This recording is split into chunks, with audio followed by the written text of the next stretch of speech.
Let's get you our top story, and that's regarding Donald Trump. Donald Trump says that he will meet Ukraine's Zelensky, the president of Ukraine, as soon as this week to sign a critical mineral deal. He added that they will meet at the Oval Office and an agreement's being worked on, further affirming that they are close to a final deal.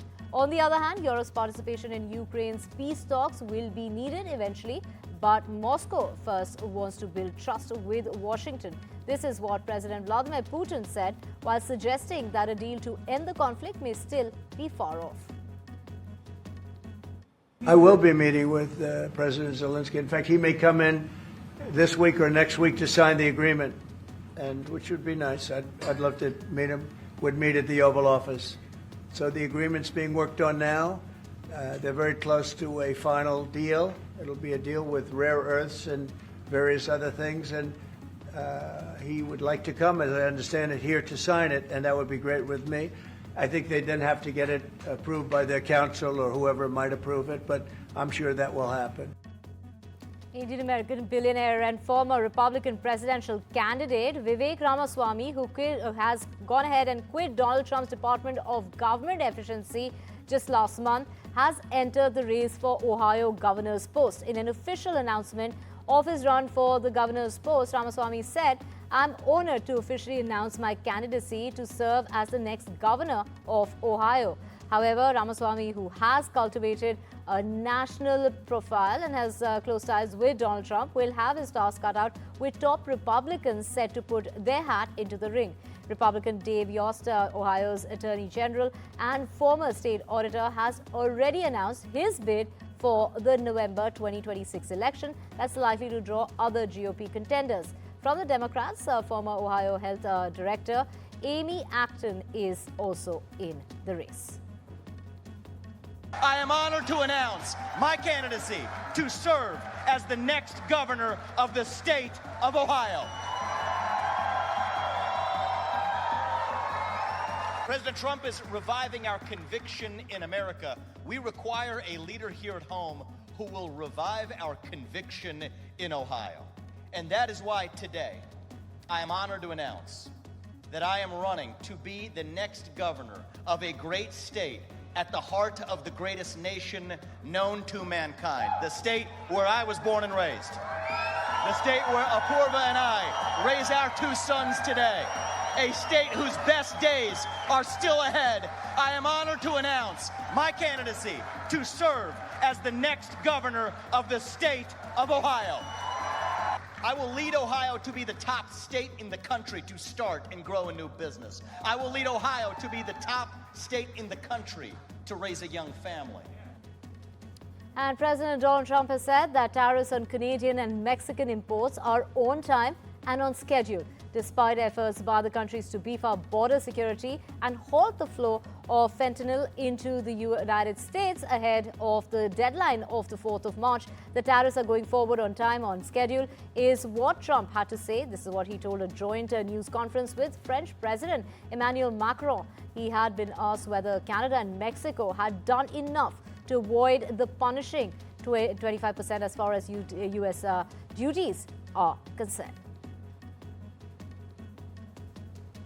And U.S. President Donald Trump and French President Emmanuel Macron have displayed a stark difference, well, analysts have pointed out, in their approach as far as Ukraine is concerned, exposing a divide between the United States and Europe over Trump's bid for a quick ceasefire deal with Russia.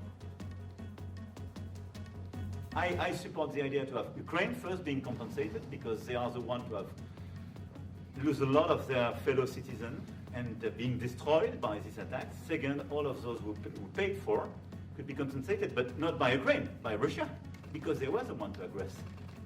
Again, just so you understand, Europe is loaning the money to Ukraine. They get their money back.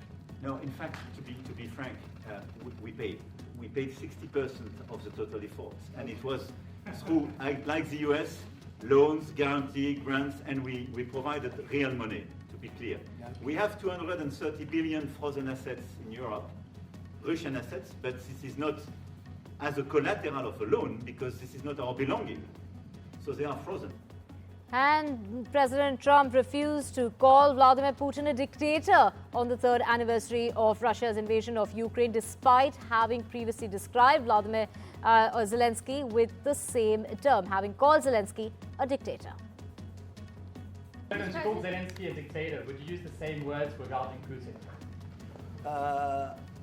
I don't use those words lightly. I think that we're going to see how it all works out. Let's see what happens. I think we have a chance of a really good settlement between various countries. And, you know, you're talking about Europe and you're talking about Ukraine as part of that whole situation.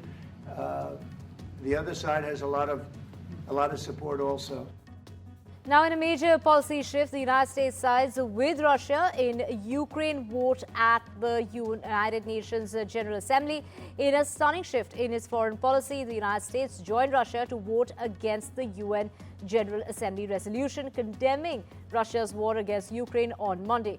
The vote against this is a Ukrainian and European-backed resolution, saw the United States at odds with its longtime European allies and instead aligned with the aggressor in the war on the third-year anniversary of Moscow's full-scale invasion of Ukraine. The United States again voted the same way as Russia later on Monday on a US proposed UN Security Council resolution that did not call the Kremlin the aggressor or acknowledge Ukraine's territorial integrity. The resolution passed without the support of 5 European members of the Security Council. India abstained along with China, one of Russia's closest allies since the war broke out. Jessica Stone joins us live from Washington with a roundup of all that's been happening. Jessica, we're seeing an extraordinary shift in U.S. policy since Donald Trump's election. Sharp divides on display between Europe and the U.S. when it comes to resolving the war. Take us through all the latest developments. Yeah, a lot of division on display, both in Washington at the White House and at the United Nations up there in New York City. Let's begin with the division in the White House. You outlined a lot of the differences between Macron and U.S. President Donald Trump when it comes to Ukraine. During the Oval Office, you saw Macron correct Trump's assertion that the U.S. was giving grants while the Europeans were giving loans.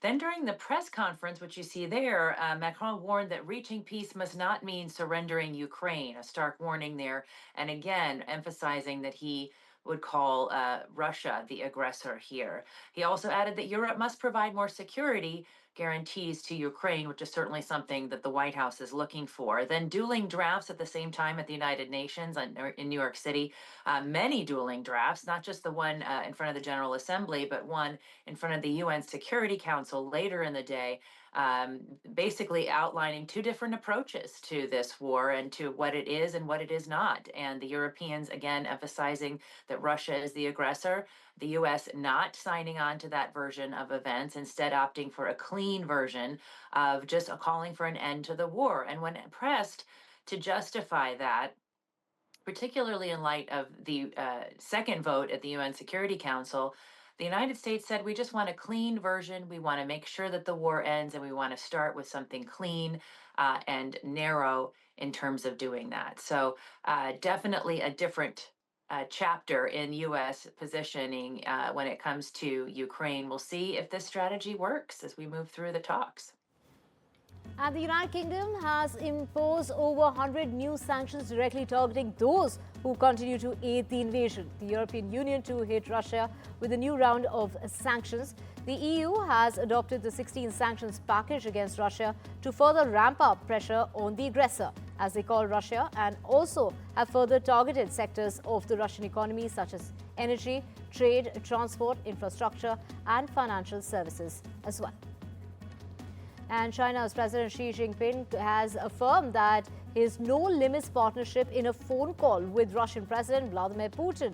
China's state media is reporting that the leaders held that talk as Donald Trump has pushed for a quick deal to end the war as far as Ukraine is concerned, raising the prospect that Washington could draw a wedge between Xi Jinping and Vladimir Putin to focus on competing with the world's second largest economy. Days after his meeting with Bangladesh's Foreign Affairs advisor Tauheed Hossain in Muscat, the External Affairs Minister S. Shankar has cautioned Bangladesh over its inconsistent outlook towards India, advising Dhaka to refrain from some of the ridiculous claims being made against India by leaders of the interim government. It's Mr. Jaishankar who has cautioned, and that caution has come amid Dhaka's increasingly hostile behavior towards New Delhi. Voicing his concerns sternly, the foreign minister said Bangladesh must make up their mind right now on which direction they want their relationship with India to be heading. Now, let's just get you the latest from Canada. And Canada's latest steps to curb migration is likely to have an adverse effect when it comes to tens of thousands of foreign students, including those from India. It will also negatively impact those who apply for work and resident permits, and this is based on the new visa rules. India and the United Kingdom announced resumption of negotiations of the free trade agreement that had stalled for over 8 months following the elections in both countries. Both Jonathan and I have agreed to resume free trade agreement negotiations in a very, very cordial atmosphere and with great trust between the two governments, which was reflected in the meeting this morning. We will be able to make rapid progress to meet the collective aspirations for trade, investment, and the mutual prosperity of the people of United Kingdom and India. Friends, we have decided to build upon the strong groundwork that 14 previous rounds had developed, a win-win for both our countries. India is a vital partner for the UK. We are lucky to already have such a strong relationship with India, of course underpinned by the living bridge between our countries, the 1.7 million people with Indian heritage who call the UK their home. Of course, what binds us together even further is our shared ambition through championing free and open trade and investment to drive jobs and growth across both of our countries. And US President Donald Trump backed Elon Musk's demand that federal employees explain their recent accomplishments by the end of Monday or risk getting fired. Meanwhile, attorneys for the workers said in a lawsuit that Musk has violated the law with his weekend demand that federal employees explain their accomplishments or risk being fired. Now, 3 workers were killed and 5 others were injured in South Korea's highway construction site collapse. This is a bridge that collapsed at an expressway construction site. The National Fire Agency said that it has issued an order mobilizing firefighters to search for people missing in the accident.